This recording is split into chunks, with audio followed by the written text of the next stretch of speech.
Hello. So we're talking about how to let go or be dragged.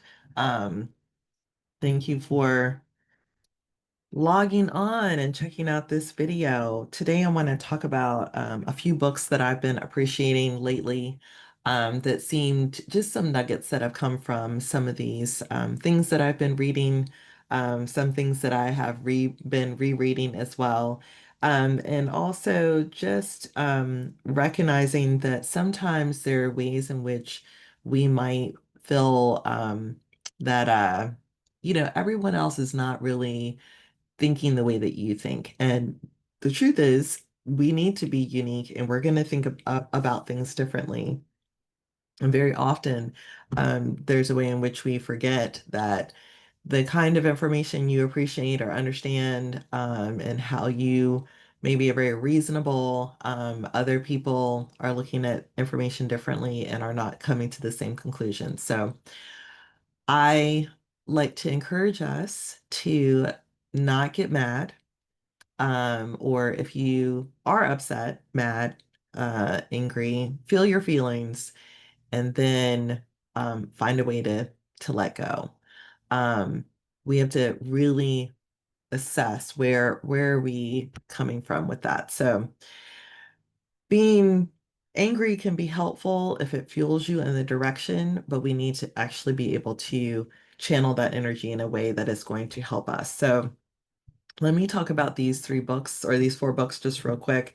And then I want to share four things that I think are important right now, in the different conversations that I've been having with leaders, and with people who are, really have a passion for change and have a passion for people and try to lead with love and are really struggling to stay centered and focused and have hope that there's a way to actually make a difference. So, one of the first books that was recommended to me, and I wasn't sure I was going to really enjoy it, is called The Big Leap. And there are a ton of different nuggets that I've gotten from this book, and I'll probably do something where I'll go a little bit deeper if you want to know more specifically about this book. But one of the things that I want to sort of talk about in there that it's got me thinking about is that the author talks about how it's very easy for us to create an upper limit to our success. So a way that that can show up is that you have a certain level of success. Maybe you are in a great relationship and you're super happy and you're thinking like, this is amazing. And then somewhere in another like few minutes, um, some doubt, something that says, you don't deserve to be happy starts to creep in. And then you start looking at the relationship to try and figure out what is potentially something wrong with the person that you have the relationship with. And the piece that the author is getting at is that it's really less about the individual and more about you. And it's also about recognizing that there are lots of little messages that all of us carry from different places. And he breaks down all the different ways that that might show up that actually serve to sort of protect you initially in many ways, but also limit your ability to continue to feel good and have progress going forward. So, one of the ways that I think about concepts when it comes to individuals is actually thinking about how does this play out in our culture? And one of the things that has been really interesting to me, and I'd love for us to talk a little bit more about, is a focus on backlash that we, make progress within our culture and, we pass some legislation or we finally have, like voting right protection, let's say is one of those things. And then there's a backlash is what is often talked about. What I am curious about is, are we looking for the backlash? Is that process of looking for the backlash in some ways overemphasizing the impact of it? And my point of this is if we think about the natural world and we look at the ocean, you know, there are waves and the waves at different times, a tide coming in, high tide, low tide, all the different things. And I am not an ocean person to like know all the ins and outs of this. But I do know that there are different times of the year, different seasons in which the waves might be rougher than other times, in which it may be calm, right? In which it may be more rocky. And I feel like what we're often doing is trying to hold back these huge waves, and that we're seeing that as a backlash. And I wonder if we could just see it as a natural wave, and that there's different strategies for how to survive, get through, thrive, maybe even surf a wave. Um, so I'm introducing that because I think we end up, as a culture and as a people, often focusing on, oh, we had some momentum and now it's coming back. It's basically a wave. And instead of finding ways to surf it or to swim into it, right? Or to understand that we're not really looking for that calm water because that might actually be where the rip tides are, um, that we come up with many different strategies for how we ride the waves, and not be fearful or anticipating that you're going to get wiped out, that all of everything we've done has now been completely wiped out. So that's one concept, because I do think that there's a way in which we overemphasize the things that are problematic. And in my work, what I've learned is that we still need to talk about problems, but we need to also, and probably first, make sure that we are connected, that we have a really good understanding of where we want to go, like what we want to be able to achieve, and that we have a sense of direction. And that, I think, maybe could be a shift for how we can work. Because I know, I'll say this personally, so this is the point of this, that's what's worked for me personally, is like learning how to look at and maybe even look back with a sense of gratitude and a space of saying, okay, what have I done well? And how am I going to continue to do that thing that I do well the next time? And how do I bring those strengths and those gifts, forward? So back to the book. His whole book is around, being in alignment with your genius and not getting complacent with being in your place of excellence. I wonder, as a culture, do we sometimes get stuck in being just okay with being in our place of excellence, in which, you have a little bit of progress, but we're not in our sense of genius. And therefore, we upper limit ourselves and look for that backlash instead of look for ways to surf the wave. So that's one part. The other book that I have really been enjoying, and I'm going to go ahead and pull this one out, is Priya Parker's The Art of Gathering. Now, this has been around for a while, and this is more of like a rereading and in process, and I think I'll probably just keep rereading it many different times. But one of the parts that I wanted to share with you all today, is that I think it's really beautiful to think about how important it is to have conversations that bring a sense of heat without burning things down.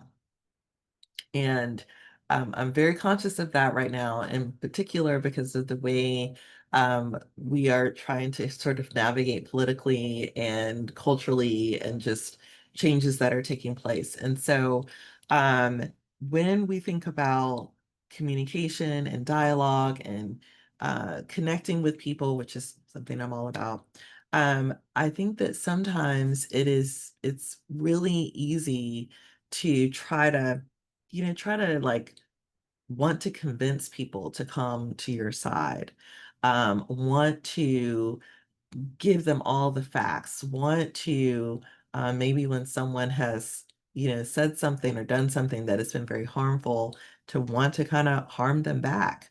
And those things are not like, that's part of who we are. We're human, like we're going to have that response. And we have the ability, because we're human, to make some more intentional decisions. And so, one of the concepts, and there are a ton that she talks about, but I really like, is this idea of being able to bring the heat without the burn. And if that resonates with you, I hope that you will make a comment about that, or ask me if you want to know more about that, because I see so often in our with our leadership that there is a way in which we're bringing a lot of heat, or at least we want a strategy that is like trying to almost, it's almost like that space of we're trying to like blame people, or we're trying to make them feel what it is that they're actually doing, and thinking that that is going to change them, right? That that is going to change their behavior. And my experience with all of that is that it doesn't necessarily change our behavior, that a lot of the times behavior change comes more from what's around you and what is like permitted in the space. And that there's a whole lot of other factors that come into that. And it's not just like presenting quote unquote the truth. Um, we do need to be able to understand and have space for that. But I don't think that it is helpful to just burn everything down. Um, Not in an uncontrolled way. So all kinds of different ways to sort of take that analogy and think about it. But I would love to know what your experiences are, in which you have seen people who sort of approach things with that burn mentality, or the fire. Um, and also, if you are aware of anyone who's very skilled at being able to bring that heat, but it not result in things like burning down. So that was one of the other pieces that I wanted to talk to you about. So the next book is also just under here that I think is really critical for being able to let go and not be dragged, is the ability to understand that if we don't talk it out, we act it out. And of course, I'm a bit biased about this. I am trained as a psychologist. So I believe in what can happen when people are able to talk about the things that they're holding on to, that's deep. Um, but I also say this because I see this as a cultural thing, that if we are not talking about the things that have happened, like really talking about the multiple ways in which our history has taken place, we repeat it, right? Those lessons that we needed to learn, we don't um, we don't learn to carry forward so that we can carry the best parts forward, and leave the rest, and actually, find a way to remediate things. So Crucial Conversations gives so many nuggets on the skills that we need to actually have good dialogue. And one of the pieces that I think is important that we don't talk a lot about, or I don't see a lot of people talk about, is that there is such a thing as dialogue, which is different than discussion, conversation, and debate. Um, I do think that we have to recognize that we need all of it. And the way I sort of think about this is that you have to have that period of honest and good dialogue so that you can get all the things out on the table. And then from there, you can start to make a decision on what you're going to do next. Now, the dialogue piece doesn't necessarily bring you to the place of making the decision, but if you don't have the dialogue first, then you don't have all the information, and you don't have the relationship and the connection in order to go forward with the decision.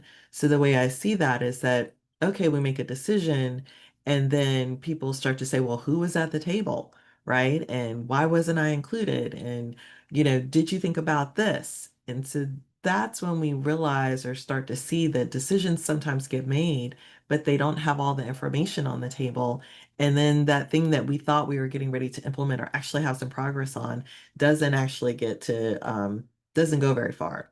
And I see organizations over and over and over again say all we do is like go back to the replanning process. Like they're in that cycle of having to like repeat, repeat, repeat. And a lot of it is because we don't do enough of that really good dialogue and then have the skills to get to the next part when you get to the decision making place. That might also mean that you have to go back and do some additional heartfelt dialogue. So wanted to mention that.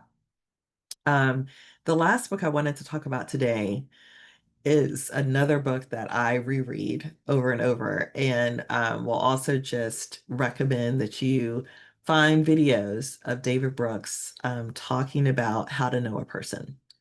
Um, I have loved this book. It took me a while to decide, oh, let me check it out. Saw it in the bookstores and wasn't really sure. And I appreciate anybody who can bring science because I love the science part, but I know that most of us aren't interested in all the science parts. And so one of the concepts that and I don't know that I would say that this is a directly like a key part that he actually talks about, but this is what it brought for me. And it's also been something that I have found that people that I talk to really resonate with and are like, oh, okay. And this is a concept about how to understand our current younger generation. And for some people, there's this sense that, maybe this generation is lazy or, just doesn't want to do all the things that we did. And you know, what I see with a lot of like almost everything is that we need to be able to respond with a sense of curiosity instead of a place of judgment. Oh, they must be lazy. Instead of, I wonder what's going on. And so if we respond with that place of curiosity of, I wonder what's going on, then one of my like big ahas was really kind of bringing this home to me being a parent of my daughter. And there's a part where I recognized that she needed to make a phone call. She was getting ready to, apply for a job, and this was like a little summer thing, and she was having all this anxiety. I mean, I was like, okay, what is this? So like you just need to like make a phone call, leave a voicemail. It is absolutely okay. And what I came to realize reading this book kind of came at the right time is that my daughter and many in her age group have never had to answer a community or family phone. They've never had to take a call for someone else and say, I'm sorry they're not here or they're not available at this time. They've never had to like really interact and make those kind of conversations with other people. And therefore, they don't have the skills. And it doesn't seem like it should be that difficult. But when anything new that we do, it doesn't matter what it is. And I used to teach dance to kids, and every new dance they would be all up in arms about. Like it's just kind of a thing, I think. And even for us, like when we're learning something new, it's like a little bit of anxiety. Okay, I've got to learn how to use this new tech. Um, so it is a new thing. And I think when using that concept and replying or responding when people are like not sending an email or not communicating or not speaking up and saying, I see something a different way, or ghosting you, like just not getting back to you, those basic communication skills that we think that they should already have haven't come out of their natural like day-to-day living. The way they text is different, the way that we answer phones, because basically you can tell like, am I answering this call or not, who it is or not. Um, and the communication is just very different. And I think that the key with this is that we have to find a way to actually make our technology work for us. And we have to give the scripts to people because it's just not a natural, normal thing that we are teaching people right now. So that was a big aha that made a big difference to me. And literally the moment I kind of got over myself and said, hey, let me walk with you on what to say. Now they're fine. But initially it was like just delay, delay, delay, and I couldn't understand why. And then when I gave the script, both for how to talk on the phone, how to leave a voicemail, what to say in an email, because it's not a text. Email is different than a text. Um, Completely changed everything. And, we still have a little bit where I have to push and say, you should communicate back, you should say thank you, you should say, those sorts of things. It's the stuff that I learned, right? As a kid growing up, as a teenager, learning how to interact with the adult world and actually take care of those things. So I wanted to make sure that we are talking about that. And so, to all of this, I do not think that the way we help people get those skills is going to be through a training. And one of the things that we do at Both End Partners is that I talk a lot and we talk a lot about a good place to start with stuff like this is like a dinner. It's a low bar, like have dinner with people in person. Invite people over to practice your conversation skills. Put the phones away. Have a guided conversation, like a topic to be able to talk about. And with some questions, but keep it like really easy. We do a lot of things or organization wise in terms of helping people have dinners, but I'm really committed to helping people understand that we don't necessarily need more training. We need opportunities, excuse me, we need opportunities to actually practice having conversation, being heard, learning to tell stories, all the things that I've mentioned in some of my tips. So I like training, of course, but I think for the kinds of things we're talking about, just creating opportunities for people to connect and have a dinner event is actually so much more important. So at the conclusion, if you're still here, thank you so much for hearing about these books. I would love to know if you're reading any of them. The Big Leap, The Art of Gathering, Crucial Conversations, and How to Know a Person. And would also love to know what you've noticed in terms of, how to be curious, if you're not talking it out, how it gets acted out, and then this concept of how culturally maybe we can change our shift and our focus so that we can look at what our possibilities are, and maybe we can all go surfing instead of just anticipating getting wiped out. So I'm Dr. Dietra Hawkins, and I look forward to reading your comments and being able to have some continued conversations as we all learn to let go so we're not dragged.